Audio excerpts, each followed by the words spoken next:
Chào cả nhà, hôm nay Khanh lại cập nhật cho cả nhà mình những cái công việc buổi trưa và tiến độ của công việc của bên Khanh. Tiến độ giao cũng giống như những cái trang bị của bên Khanh sẽ giới thiệu với cả nhà mình trong cái video buổi trưa. Thì trước hết Khanh luôn nhắc tất cả anh chị em có chích ngừa hay chưa chích ngừa đều phải đeo khẩu trang và dùng những chiếc khẩu trang có chủng lọc 0.3 micromet. Thì những chiếc khẩu trang của bên Khanh cung cấp ra thị trường đều có chủng lọc 0.3 micromet sẽ giữ được virus trên bề mặt, mình sẽ đảm bảo sức khỏe hơn. Link mua Lazada, Shopee, Sen đỏ, gia đình mình có thể ủng hộ Khanh ở phía trong phần mô tả hoặc là trong phần comment. Rồi, trong cái đợt sale ngày 1 tháng 1 sắp tới của Lazada thì những chiếc khẩu trang của bên Khanh thì sale nó còn 164.000 cho một hộp 20 cái. Gia đình mình có thể đặt trên Lazada giúp dùm Khanh nha, chứ còn gọi điện vô Khanh thì cũng là 200.000 một hộp 20 cái đó. Rồi bây giờ mình sẽ đi vào chi tiết. Đây là cái chiếc xe cũ của bên Khanh, Xpander. Khanh cập nhật luôn cho gia đình mình cái giá. Xe này là Xpander phiên bản số tự động nha, 2019, giá bán là 559 triệu. Số km đã đi được là 23.000 km. Rồi, đây là cái phần đăng kiểm của xe, mình còn tới tháng 4 năm 2022 là. Này, tổng thể chiếc xe của mình nha.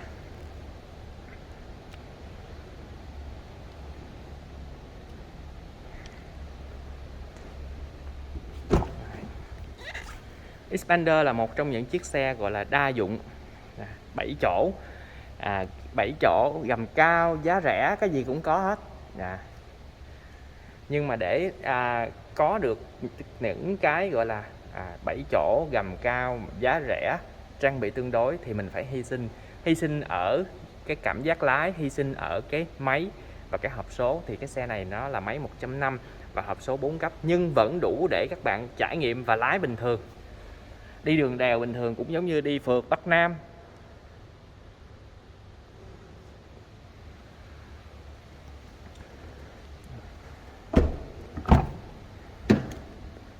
Đây là hàng ghế sau. Xe mình thì dàn lạnh nó nằm phía trên nha. Đây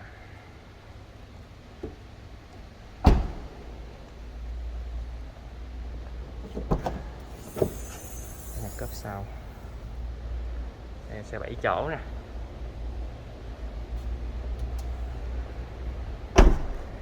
Kế đây là cái chiếc Ascent phiên bản đặc biệt.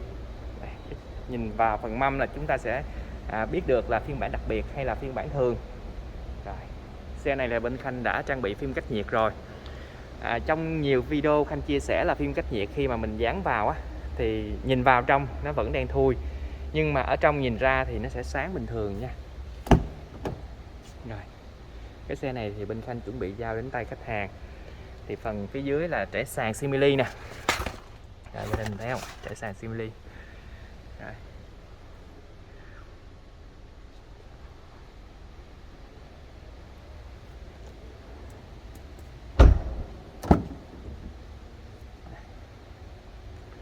Ascent thì nó có một lợi thế là có cửa gió hàng ghế sau nè.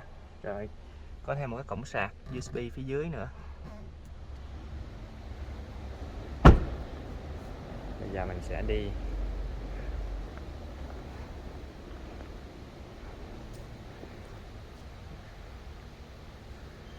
Kế đến đây là một chiếc màu trắng.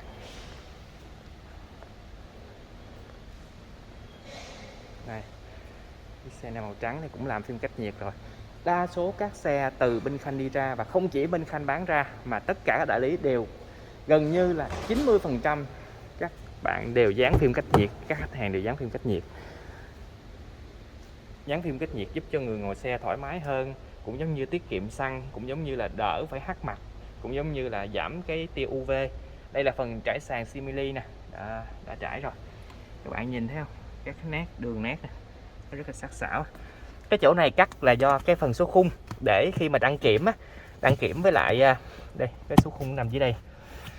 Đăng kiểm với lại công an người ta đi xét xe thì người ta phải coi cái phần đó đúng trên hồ sơ của các bạn hay không.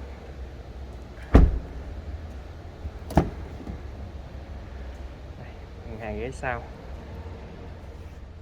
Giống như Khanh chia sẻ là cửa gió và cổng sạc USB nằm phía dưới. Các phim cách nhiệt bên Khanh tặng hay bán đều bảo hành 10 năm hết nha.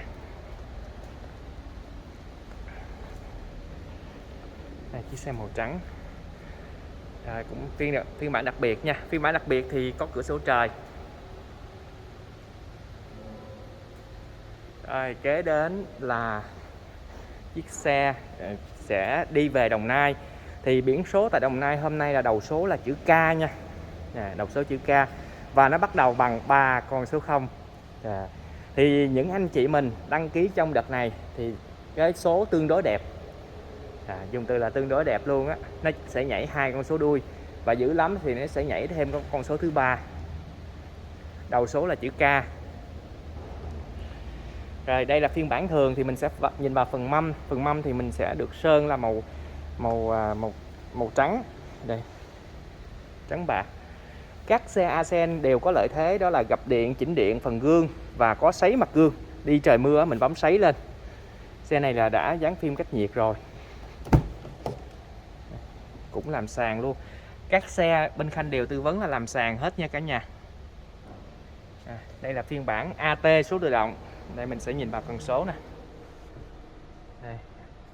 Các chi tiết khác giống hoàn toàn với phiên bản đặc biệt. AT số tự động và phiên bản đặc biệt thì sẽ khác nhau một vài chi tiết. Thì bây giờ mình sẽ đi coi. Đây, cửa gió hàng ghế sau cũng có luôn nè. Khanh sẽ chia sẻ lại là cái phần nhìn vào phần đuôi xe nè. Đuôi xe của phiên bản AT và đuôi xe của phiên bản đặc biệt thì giống nhau hoàn toàn, không khác nhau gì hết. Thì chúng ta chỉ có nhìn vào cái phần mâm.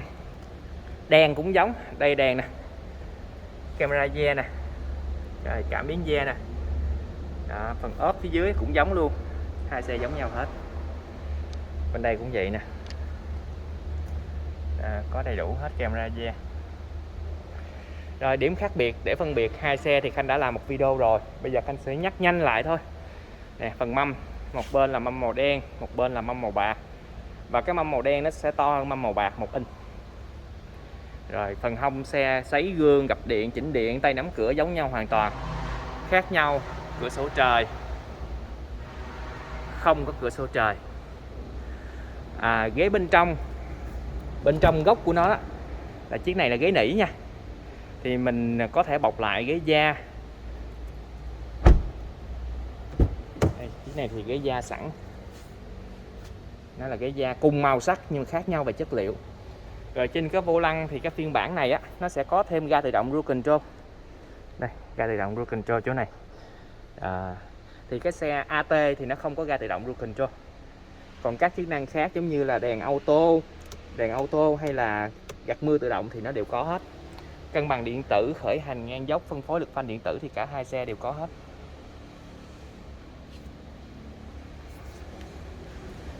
Nếu mà gọi là tính theo kiểu sát theo kiểu cơm áo gạo tiền thì cái Ascend AT bên phải nó sẽ gọi là vừa chi phí nhất, tại vì cửa sổ trời có người thích có người không. Rồi cái xe AT này thì sẽ có thêm là camera hành trình. Những cái trang bị mỗi chiếc xe bên Khanh bán ra các trang bị đều khác nhau, không có chiếc nào giống chiếc nào hết, dẫn đến là giá trị của chiếc xe khi lăn bánh tại đại lý Khanh cũng khác nhau. Thành ra các bạn mua xe tại chỗ Khanh được người em, người anh, người bạn giới thiệu mua xe thì sẽ có những cái chi phí lăn bánh khác nhau tùy theo cái sở thích của từng người. Khanh ví dụ một anh bên đây chỉ làm phim cách nhiệt sàn, anh bên đây làm phim cách nhiệt sàn camera hành trình thì giá trị nó khác nhau rồi đó. Ngoài ra là có những anh chị là phủ ceramic, phủ gầm, rồi làm thêm hệ thống linh kính tự động, rồi cảm biến áp suất lớp. Rồi đây là một chiếc Merc C200 C300 AMG. Nếu anh chị nào mà thích về Mercedes, bên Khanh cũng có cung cấp, thì Khanh đã làm một cái video về cái xe Mercedes C200 của bên Khanh, có năm sản xuất 2021. Chiếc này thì năm sản xuất là 2020. Chiếc này là C300. Thì C300 và C200 chỉ khác nhau về phần máy, phần mâm. Rồi phần đĩa của cái thằng này thì nó là đĩa có đục lỗ, tức là giúp cho nó tản nhiệt tốt hơn. Và phần kẹp mâm là AMG.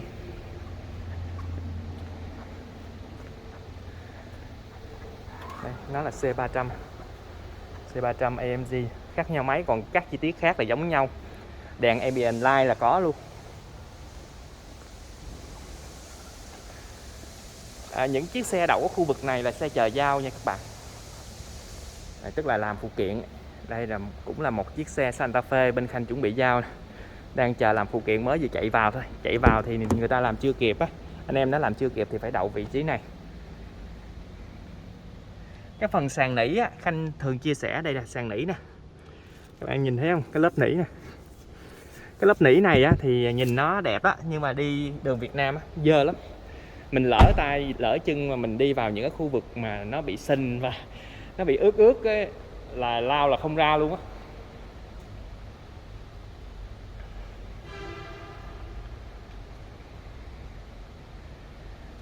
Mình có thể kiểm tra nhanh cái xe này coi số khung nó là bao nhiêu ở vị trí này. Đó. Thường các bạn bên Khanh á, khi mà xuất hóa đơn cho khách hàng là gửi cho khách hàng bộ hồ sơ quay chụp hình, thì các bạn có thể kiểm tra cái chiếc xe của mình. Tại vì chiếc nào nó cũng giống chiếc nào hết, coi cái xe của mình làm phụ kiện đến đâu mình sẽ coi những cái vị trí số khung. Đây là phiên bản cao cấp thì nó sẽ có thêm hiển thị kính lái ở đây nè.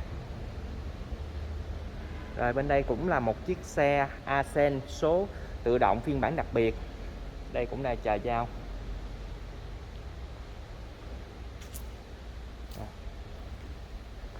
Đây là cái xe mới vừa phủ ceramic xong. Các bạn thấy bóng không ạ? Bóng lưỡng luôn á. Này soi gương được luôn nha.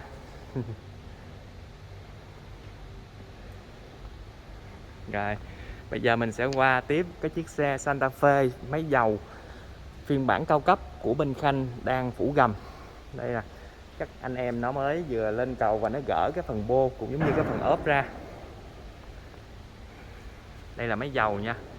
Thì máy dầu các bạn và anh chị có thể nhìn vào đây, 2.2D, nó là máy dầu.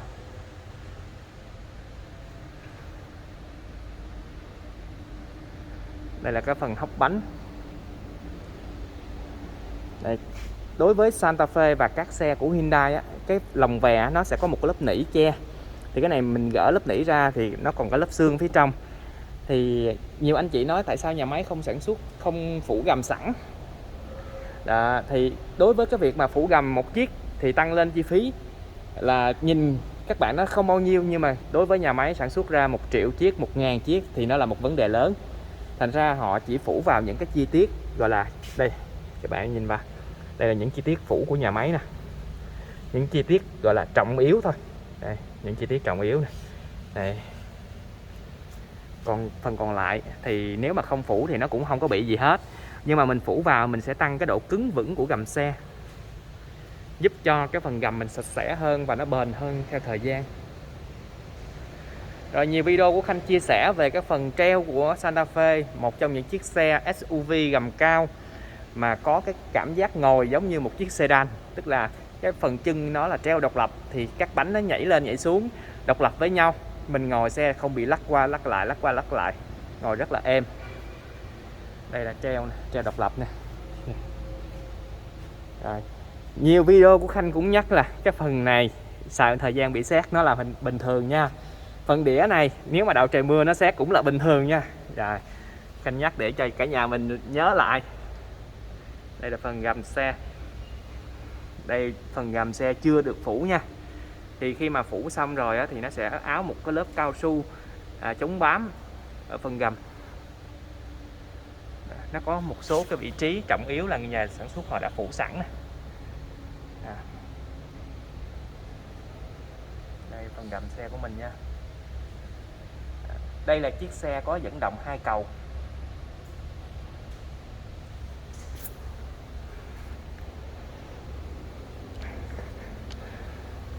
Ôi, xin lỗi cả nhà, đây là chiếc xe 1 cầu thôi. Đây, mình nhìn vào phần ốp nè. Đây là xe phiên bản tiêu chuẩn nha, nó chỉ dẫn động cầu trước thôi. Thì nó chỉ, đối với máy và dàn chân nó giống nhau hoàn toàn.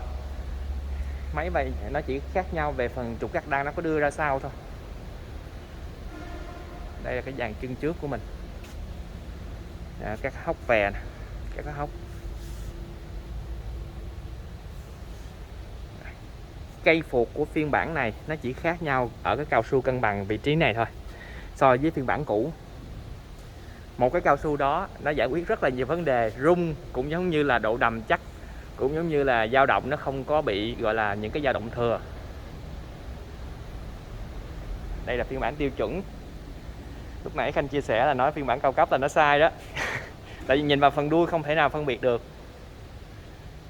Rồi nhìn vào phần chân hồi nãy Khanh chỉ nhìn bên ngoài thôi, không có chui xuống phần gầm, thành ra không có biết là trục cắt đăng nó có hay không, tại vì nó giống nhau hoàn toàn. Thì đối với anh chị em mình á, sử dụng cái xe Santa Fe phiên bản tiêu chuẩn này, nó cũng là một sự lựa chọn sáng giá, bởi vì nó không khác gì cái phiên bản đặc biệt, không khác gì phiên bản cao cấp ở phần máy, phần khung gầm, nó chỉ khác nhau về trang bị thôi. Nhưng trang bị xe này Khanh đã làm một cái video rất là rõ, là đèn vẫn là đèn led. Đây vẫn có là đèn led này, vẫn có cảm biến góc. Rồi nó không có cửa sổ trời, không có camera 360 độ, không có thì mình nâng lên, cái đó nó dễ dàng.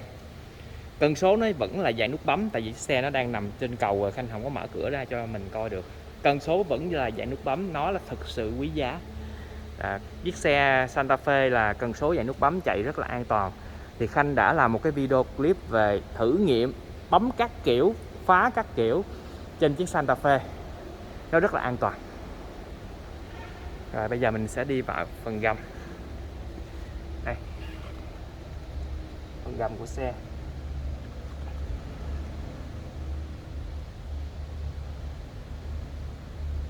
Đó, phiên bản một cầu thì nó sẽ không có trục cắt đăng, nhưng mà nó vẫn thiết kế khung gầm chung, nó vẫn có một cái lỗ hõm ở vị trí này nè.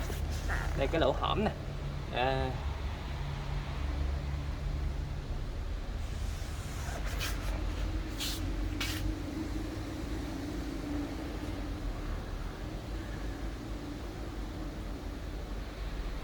Rồi buổi trưa chia sẻ nho nhỏ chút xíu về cái công việc của bên Khanh thực hiện, cũng giống như là những cái tiến độ. Bên đây có một chiếc xe, chiếc xe này gắn cái cảm biến áp suất lớp. Đây là gắn cảm biến áp suất lớp tích hợp vào màn hình nè, cũng giống như là vè che mưa nè, cũng giống như là cái hệ thống linh kính tự động. Rồi xe này là bọc ghế lại luôn. Chiếc này phiên bản số sàn bản đủ nha, bọc ghế nè, làm sàn nè. Đó, chính vì vậy Khanh mới nói là cả nhà mình á, mỗi chiếc xe bên Khanh bán ra đều có một cái giá khác nhau, không có chiếc nào giống chiếc nào. Và trang bị cũng vậy, không có chiếc nào giống chiếc nào hết. Cả nhà muốn thử lại cái hệ thống linh kính tự động không? Khanh rất là thích cái hệ thống này. Đây, giờ Khanh mở. Khanh mở. Đây. Giờ Khanh muốn về nhà mình muốn mà gọi là hạ kính từ xa. Đối với cái xe của mình, khi đi ra ngoài bấm lóc cửa lại là gương gặp lại. Tức là mình ngồi quán cà phê, mình chỉ cần nhìn vào cái phần gương gặp lại là chắc chắn chiếc xe đã được lóc cửa và các kiến nó chạy lên. Còn đối với xe nguyên bản thì đi ra ngoài bấm lóc cửa lại mà kiến mình quên bấm xếp là nó cũng không có xếp lại giống vậy đâu nha. Rồi bây giờ Khanh hạ kính từ xa nè. Đối với những anh chị mà gọi là trước khi lên xe số sàn không có đề nổ từ xa thì mình có thể tận dụng tính năng này để cho giải nhiệt bớt cái phần nội thất. Rồi bây giờ mình đi vào thôi. Còn nếu mà giả sử mà mình không vào thì mình có thể bấm để cho nó lên kính lại. Rồi nó sẽ tự động lên kính lại thôi. Đây. Đó, cả nhà mình thấy không ạ? Nó sẽ tự động lên kính. Đó. Rồi trong trường hợp bây giờ bấm hạ kính xuống. Bấm hạ kính xuống.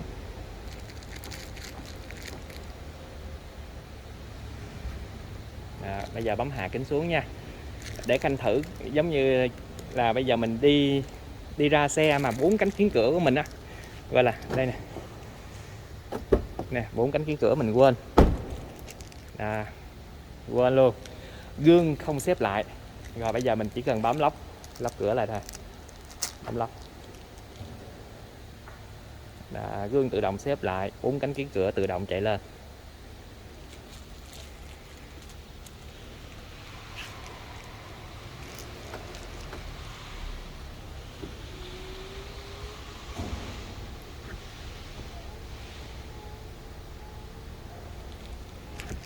Rồi, có những chức năng này thì mình sẽ lái xe tuyệt vời hơn, thoải mái hơn rất là nhiều.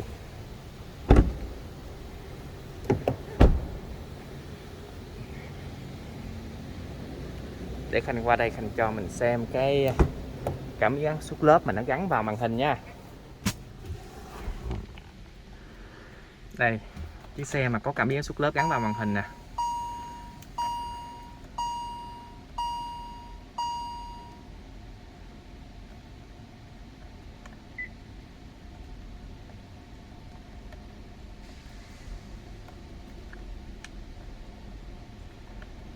Cái này nó chưa kích lên.